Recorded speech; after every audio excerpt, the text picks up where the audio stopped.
Bonjour à tous et à toutes. Donc aujourd'hui on se retrouve pour une nouvelle vidéo. C'est la suite logique de la vidéo que j'ai faite avant. Pour ceux qui sont... Si vous regardez ma chaîne plus en détail, je vais dire c'est régulier mais bon je peux comprendre.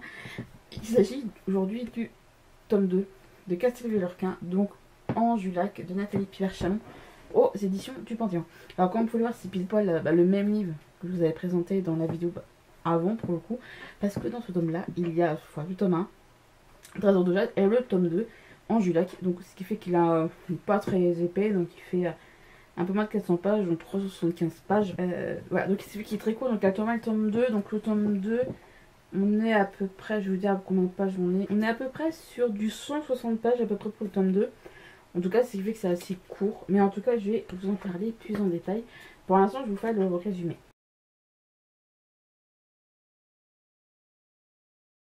Pour résumer, je vais pas me baser sur ce qui est marqué sur la quatrième couverture parce que ça parle le tome 1.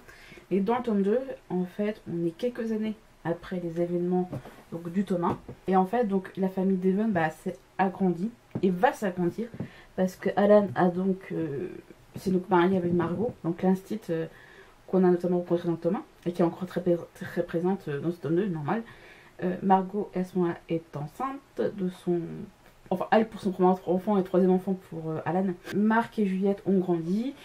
Marc est donc au collège, fin collège, et il est dans un internat. Et là, il est revenu pour les vacances de Noël. Juliette a 9 ans, elle est donc fin élémentaire. Et elle a comme artiste évidemment Margot qui elle est là pour coup est en congé maternité. Alors on est quelques jours avant Noël, Alan et Margot reviennent d'un séminaire à New York, si je peux employer ce terme-là, un séminaire auquel a participé Alan. Et une fois de retour à Villers-Quin, Alan doit repartir quasiment aussitôt à Londres pour travailler avec l'un de ses collègues. Sauf qu'à Villers-Quin, les choses n'ont pas se passer très bien comme il le faut parce que il commence à y avoir de nouvelles histoires, de nouvelles choses qui se passent à Villers-Quin. Et évidemment, c'est pas que des bonnes choses. Surtout en ce froid glacial de cette période de l'année.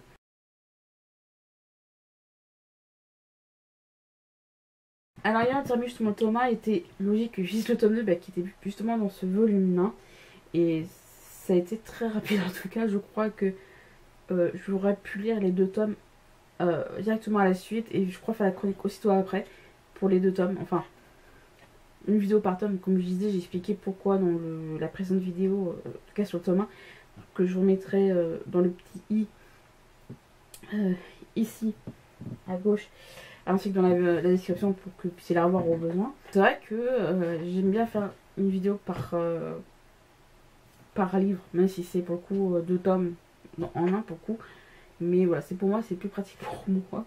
Mais en tout cas, oui, j'aurais pu lire les deux tomes, et vu que ça c'est très fluide, voilà. Je trouve que contrairement au tome 1, les événements s'enchaînent un peu trop rapidement à mon goût. C'est vrai qu'on commence à avoir un début de... Voilà, pour remettre en place ce qui s'est passé par rapport au tome précédent. Voilà, le fait que les personnages ont grandi, enfin ça passe quelques années après. Mais je trouve que par moments, c'est allé trop vite. Voilà, on se dit, est-ce que l'auteur a voulu tout faire rentrer en peu de pages, une histoire complète et détaillée? Je ne sais pas, je suis pas dans la tête de l'auteur, donc je ne peux pas répondre à sa place. Mais c'est que certains événements sont présents, mais on ne sait pas de qui, de quoi, comment, pourquoi il y a ces événements qui ont lieu. Je pense qu'il y a notamment... il y a eu un événement avec un personnage random, mais qui a rien à voir avec les Devon et leur entourage ultra méga proche. Quand je dis ultra méga proche, je pense notamment à Louison, la gouvernante de la famille. Voilà, c'est un personnage qui a un habitant de Villers-Quin, c'est un Villers-Quoi, voilà, pour moi c'est comme ça qu'on les appelle. On entend parler au début du tome et on revoit à la fin. Apparemment il est lié à tout ce qui se passait. On n'a pas plus d'infos sur de qui, de quoi, comment, pourquoi de ce personnage. On apprend un truc sur ce personnage là dans l'épilogue, mais pareil, de qui, de quoi, comment, pourquoi. Moi je trouve que ça m'a mis un peu de flou. C'est vrai que ce tome 2 répond en partie, enfin en grande partie, est-ce que par rapport au Castel lui-même. C'est-à-dire qu'on en apprend plus sur le... Je suis désolée, il y a des trucs qui sont tombés derrière. On en apprend plus sur le Castel et sur le village. Et on en apprend pourquoi. on apprend pourquoi il y a eu tous ces événements autour du castle, donc du château, dans le sens où qu'est-ce qui fait qu'il est hanté, pourquoi les propriétaires se sont succédés les uns les autres. Tout ça, certes, mais en effet, sur certains aspects, donc on a évidemment des réponses à des questions, mais il y a des événements qui nous ont laissé des questions par derrière également. Et dans tout ça, la frontière entre le réel et l'irréel, elle est très floue, voire inexistante. C'est-à-dire que les deux se fondent, se mélangent, au point où les deux en fait cohabitent comme si de rien n'était. Comme tout ce qui va concerner, qu'on peut sentir vis-à-vis du folklore et des légendes. J'en avais déjà parlé dans le tome 1, du folklore et des légendes, comme quoi ils étaient très présents dans le tome 1, mais là ça l'est encore plus dans ce tome-ci. Comment le fameux, on va dire, on parle notamment de la légende de la Dame Blanche, des Dames Blanches, parce qu'il y en a plusieurs, où oh, je sais pas si vous avez déjà entendu parler, je pense peut-être, moi je suis née en 93, donc peut-être que ça parle ceux de ma génération, après je sais pas. Pour les autres, là, les fameuses autostoppeuses fantômes, c'est celles qui, quand vous croisez la nuit, sans forcément être seul, vous voyez une Dame Blanche et vous demandez de l'accompagner à un endroit, enfin de la déposer à un endroit, il y a un virage d'allure et elle disparaît. Vous voyez, quand je vous parle de trucs où l'appareil est très flou et tout, voire même existant, c'est un peu dans les trucs comme ça, où les deux se côtoient, comme si de rien n'était. En mec, ce sont censés des démons qui sont pas censés trop se côtoyer, pardon. Là, c'est très présent, quoi. Même on parle de... voilà.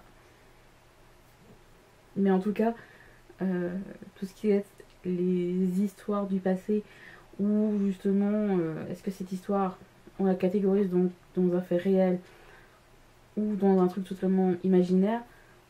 Voilà, là il y a par exemple une légende, qui est l'élément central du livre, basée sur des faits réels par rapport à l'histoire de Vulcain. Après, je sais pas si l'auteur s'est vraiment basé sur quelque chose de vrai, où justement on se dit, tout ce qui est lié à cette personne-là, à cette histoire-là, enfin l'histoire elle-même est vraie, mais est-ce qu'aujourd'hui on dit voilà, que la personne elle est morte, mais qu'elle continue à hanter le coin? Est-ce que c'est réellement le cas? On dit bah non, c'est pas possible. Et tout ça fait que ça donne vraiment un plus. Et se dire, mais je pense qu'on a tous notre vision à nous là-dedans. Il y en a qui croient à ces histoires, d'autres non, qui sont en mode tant que j'ai pas vu, je peux pas dire. Voilà. L'histoire se dit en effet très vite, comme j'ai dit, parce que ces événements s'enchaînent même, comme je disais tout à l'heure, trop vite. Mais même parfois au sein des chapitres, on passe d'un personnage à un autre. Par exemple, je pense à ceux qui sont à Vulcain en France, et on passe d'un coup à Alan qui est à Londres sans de vraie transition. C'est-à-dire que d'un coup, les personnages, je pense à Anne, évidemment, au même moment, on passe du côté d'Alan. Dans le paragraphe suivant. C'est ce qui a fait qu'il n'y a pas de transition. Moi, ça m'a un peu perturbé par moment. Ça a fait que j'ai du mal un peu à fluidifier le truc. J'ai eu un peu de mal par moment. Mais je pense qu'il y a beaucoup qui seraient capables de passer outre ça, qui pour eux, ça ferait en effet ni chaud ni froid. Moi, sur le coup, par moment, je dis pas que c'est tout le temps, par moment, j'ai vraiment eu du mal. C'est un ressenti très personnel. Je pense qu'il y en a beaucoup. Enfin, il y en a certains, je pense que c'est ils vont dire bah moi, ça m'a dérangé comme totalement le fait qu'il n'y ait pas de réelle transition, de réelle coupure, vont passer à un chapitre, à un autre et tout.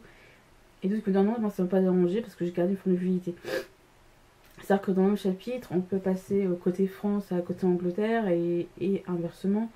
Et des fois, même au sein même du même chapitre, on fait 3-4, enfin peut-être pas 3-4, enfin 2-3 comme ça, mouvements comme ça, mais on se dit, ça perturbe un peu quoi par moment. Mais c'est ce qui fait que... Est-ce que c'est vraiment voulu viser de la bise en page ou pas? Je ne sais pas.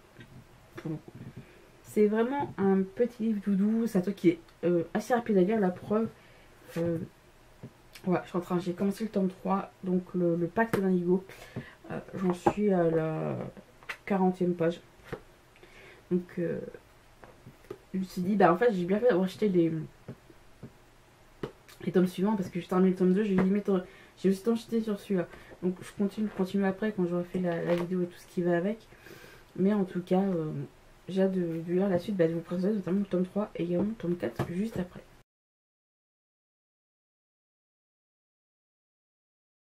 Ma chronique sur le tome 2 de Castlevania, donc Anjulac, de Nathalie Pilar-Chalon est terminée. J'espère que ça vous a plu. Et sur ce, je vous dis donc à la prochaine.